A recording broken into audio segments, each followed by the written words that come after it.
মুহাম্মদের কাছে যে যায়, তার চেহারা যে দেখে, তার কোরআন যে শুনে, সেই তার দলভুক্ত হয়ে যায়। জোরে কোন সুবহানাল্লাহ। আমার নবীর চেহারা এতটা মায়া, এতটা মাধুর্য আল্লাহ তাআলা দিয়েছিলেন, তার কথার ভিতরে যেই তার কথা শুনতো, তার জবানের তেলাওয়াত শুনতো, সে তার ভক্ত হয়ে যেত, তার প্রতি কালিমা পড়ে মুসলমান হয়ে যেত। আবু জেহেল চিন্তা করলো, তাহলে কি করা যায়? আমি একা তো পারি না মুহাম্মদকে দমন করতে, তাইলে একটু সিরিয়ায় যাই। সিরিয়ার মধ্যে একজন গভর্নর আছে, তার নাম হাবিব। হাবিবের কাছে গেছে, যায় বলতেছে, দোস্ত তুমিও নেতা আমিও নেতা, আসো দুই নেতায় মিলে একটা পরামর্শ করি। কি পরামর্শ? কয় দেখো, মুহাম্মদকে এত দমন করতে চাই কিন্তু পারতেছি না। মুহাম্মদের জবানে যে আল্লাহ কি জাদু দিছে, এর কথা শুনলেই মানুষ পাগল হয়ে যায়, মুসলমান হয়, তার প্রতি মানুষ আকৃষ্ট হয়ে যায়। তাহলে তার কোরআন থেকে, তার থেকে মানুষকে সরানোর একটা কৌশল তুমি আমারে শিখায়া দাও। সিরিয়ার গভর্নর হাবিব ডাক দিয়া বলে, ও আবু জেহেল, ও মক্কার গভর্নর, আমি তোমাকে দুইটা প্রশ্ন শিখায়া দিব, দুইটা পলিসি শিখায়া দিব। তুমি মক্কায় যাওয়ার পর এই দুইটা প্রশ্ন তুমি মুহাম্মদরে করবা, দেখবা মুহাম্মদ তোমার কাছে আত্মসমর্পণ করবে, মুহাম্মদ তোমার কাছে নত হয়ে যাবে, আর মুহাম্মদ তোমার কাছে সিলিন্ডার হবে। মক্কার সমস্ত মানুষগুলো মুহাম্মদ থেকে দূরে সরে যাবে। জোরে কর নাউজুবিল্লাহ। কয় বস, এমন পলিসি তো আপনার কাছ থেকে আমি চাই। তবে হাবিব ডাক দিয়া বলে, ও মক্কার গভর্নর, এই প্রশ্ন আমি তোমার এমনে এমনে বলবো না, খোলা ময়দানে না, একা একা না, তুমি মক্কার ভিতরে নামি দামি জায়গায় কাবার চত্বরে একটা মঞ্চ তৈরি করবা, বিশাল বড় একটা মঞ্চ মহাসমাবেশের জন্য। আর মক্কার অলি গলিতে বাজনা বাজায়া, তবলা বাজায়া ঘোষণা দিয়া দিবা যে আজকে মহাসমাবেশ হবে। ওই দিক দিয়া সিরিয়ার গভর্নর আসবে আর মক্কার গভর্নর, দুইজনে বসে আজকে মুহাম্মদের সাথে বোঝাপড়া হবে। বিশাল বড় এক মঞ্চ কায়েম করবা। তবে মক্কার গভর্নর আবু জেহেল ওই মঞ্চের ভিতরে চেয়ার রাখবা দুইটা, তৃতীয় কোনো আসন থাকবে না, তৃতীয় কোনো চেয়ার থাকবে না। দুইটা আসনের ভিতরে একটা আসন থাকবে মক্কার গভর্নর আবু জেহেলের, আরেকটা আসন থাকবে সিরিয়ার গভর্নর হাবিবের। আমার জন্য একটা আসন বানাইবা, একটা চেয়ার রাখবা, আরেকটা চেয়ার রাখবা তুমি আবু জেহেলের জন্য। ও বন্ধু শোনো, আর পুরা মক্কার মানুষগুলোরে দাওয়াত দিবা ওই মঞ্চের শ্রোতা হিসাবে, আর মুহাম্মদকেও ডাকবা। মুহাম্মদ নিচে আইসা দাঁড়াবে, তুমি আর আমি গভর্নর হয়ে চেয়ারে বসবো, মঞ্চে বসবো। মুহাম্মদ এতিমের মতো, অসহায়ের মতো নিচে আইসা দাঁড়াবে। সকল মানুষের সামনে, হাজার হাজার মানুষের সামনে মুহাম্মদকে আমি দুইটা প্রশ্ন করব। মুহাম্মদ যখন উত্তর দিতে পারবে না, মুহাম্মদ লজ্জিত হয়ে যাবে, অপমানিত হয়ে যাবে, অপদস্থ হবে। আর সব মানুষগুলো মুহাম্মদকে নাক ছিটকায়া তার দরবার ছেড়ে তার থেকে দূরে সরে যাবে। চিৎকার মেরে কন্যা নাউজুবিল্লাহ। বলেন তো, সকল ষড়যন্ত্রের দাঁত ভাঙা জবাব দেনেওয়ালা যিনি, তিনি কে? তারা যতই ষড়যন্ত্র করুক, এই ষড়যন্ত্রের দাঁত ভাঙা জবাব তো আল্লাহ দিতে পারে কি পারে না? সুন্দর করে তারা মঞ্চ তৈরি করেছে।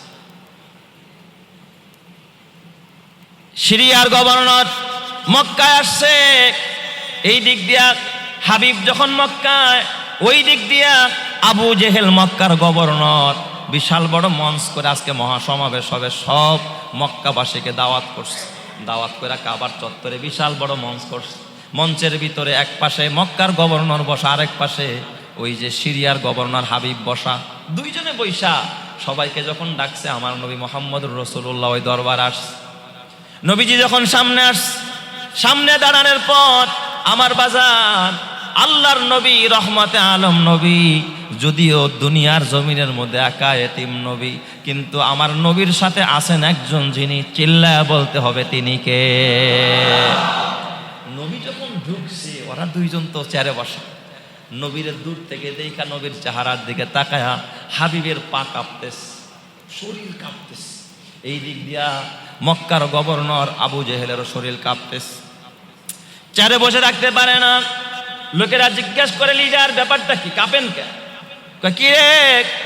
ওই যে মুহাম্মদ আসতেছে, মুহাম্মদের চেহারার ভিতরে এক রুহবানিয়াত দেখতেছি, এক বড় ভীতিকর প্রতিচ্ছবি আমার সামনে এসেছে, আমার কলিজা গলে যাচ্ছে। মোহাম্মদ রে দেখে আমার ভয় হয়, মোহাম্মদের সামনে চেয়ারে বসতে আমার ভয় হয়। দোনো লিডার নিচে নাইমা ডাক দিয়া বলে, মোহাম্মদ উপরে মঞ্চে উঠে চেয়ারে বসো, আমরা তোমার কাছে একটা প্রশ্ন জানতে চাই। চিৎকার মেরে কন্না আল্লাহু আকবার।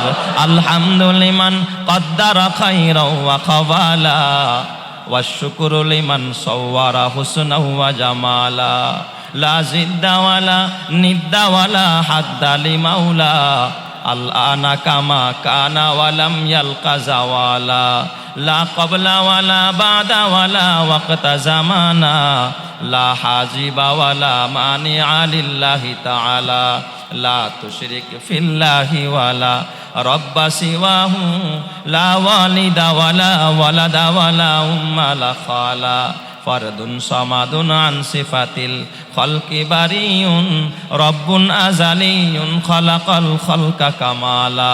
জোরে জোরে বলেন আল্লাহু আকবার। যেই নবীরে নিচে রাইখা অপমান করতে চাইছে, চেহারা দেখাই উপরে বসতে দিতে কি হয়েছে? বাধ্য হয়েছে। নবী আমার চেয়ারে বসলেন, আবু জেহেল আর হাবিব নিচে নামে গেছে গভর্নর দয়। ডাক দিয়া বলে, মোহাম্মদ দুইটা প্রশ্ন করব, জবাব দিবা। বলেন চাচা কি প্রশ্ন করতে চান? এবার আবু জেহেলকে আমি একটা প্রশ্ন করব, আমি মক্কার গভর্নর। হাবিব ডাক দিয়া বলে, আমি সিরিয়ার গভর্নর, আমি তোমার আর একটা প্রশ্ন করবো। আমাদের দুই গভর্নরের দুইটা প্রশ্নের জবাব দিবা, তাইলেই সমস্যার সমাধান। কয় বলেন কি প্রশ্ন? আবু জেহেল ডাক দিয়া কয়, ও মোহাম্মদ এখন তো দিন। কয় হা। কয় এখন আকাশে সূর্য দেখা যায়? কয় হ। কয় শোনো, এই সূর্যটা সরায়া তুমি যদি চন্দ্র উঠাইতে পারো, আর ওই চন্দ্রটাকে যদি তোমার হাতের ইশারায় দ্বিখণ্ডিত করতে পারো, তাইলেই বুঝবো তুমি নবী, তুমি সত্য নবী, এতে সন্দেহ নাই। আর এই কাম যদি করতে না পারো, আমি বিশ্বাস করব তুমি সত্য নবী না, তুমি মিথ্যা। চিৎকার মেরে কন্না নাউজুবিল্লাহ। নবী আমার ডাক দিয়া বললেন, ও চাচা এটা আপনার প্রশ্ন, তাহলে সিরিয়ার গভর্নর ও হাবিব আপনি বলেন আপনার দিলের মধ্যে কি এমন প্রশ্ন, কি এমন ব্যথা আমারে বলেন। হাবিব এবার ডাক দিয়া বলে, মোহাম্মদ সব সময় আমি তোমার চোখে দেখি না, তোমার কাছেও আসে না, তবে মোহাম্মদ 30 বছর হয়ে গেল, 30 বছর যাবত আমি হাবিব, আমি সিরিয়ার গভর্নর, আমার দিলের মধ্যে একটা দুঃখ, একটা দুর্দশা 30 বছর যাবত ঘোরপাক খাচ্ছে। কেন আমি এই দুঃখে আছি? আমি গভর্নর হয়ে আমি বিপদে আছি, আমি দুঃখে আছি, আমি কষ্টে আছি। তুমি যদি নবী হও তাহলে তুমি বলবা আমার দুঃখটা কি আর ওই দুঃখের কারণটা কি। যদি এই কথা বলতে পারো তাহলে আজকে এই ময়দানে তোমার বশ্যতা স্বীকার করব। চিৎকার মেরে কন্না আল্লাহু আকবার। আপনারা বলেন আপনার মনে কি আছে এটা কি আমি জানি নাকি? এটা জানে একজন, যিনি তিনি কে? আল্লাহ ছাড়া তো আর আলিমুল গায়ব কেউ নাই। প্রশ্ন দুইটা বড় সহজ না বড় কঠিন? বড় কঠিন। নবী আমার মাথাটা নিচে দিয়া আল্লাহকে ডাক দিয়া, আল্লাহ মক্কার গভর্নর সূর্য সরায়া চন্দ্র আনতে কয়, চন্দ্র দ্বিখণ্ডিত করতে কয়, আল্লাহ এই কাজ আমি না, সূর্যের মালিক আমি না, চাঁদের মালিক আমি না, এটা তো তোমার গোলাম, তুমি তো একমাত্র পারো সূর্য সরায়া চন্দ্র আনতে, চন্দ্রকে দ্বিখণ্ডিত করতে তুমি পারো। নবীজি মনে মনে কয়, প্রকাশ্যে কয় না, আল্লাহ তুমি ছাড়া কেউ পারবে না, আমি মুহাম্মাদের ক্ষমতা নাই। আর এই হাবিবের দিলের ভিতরে কি ব্যথা এটা তুমি ছাড়া দুনিয়ার কেউ জানে না, আমি মুহাম্মদও জানি না। আল্লাহ কষ্টের কারণটা কি তাও জানি না।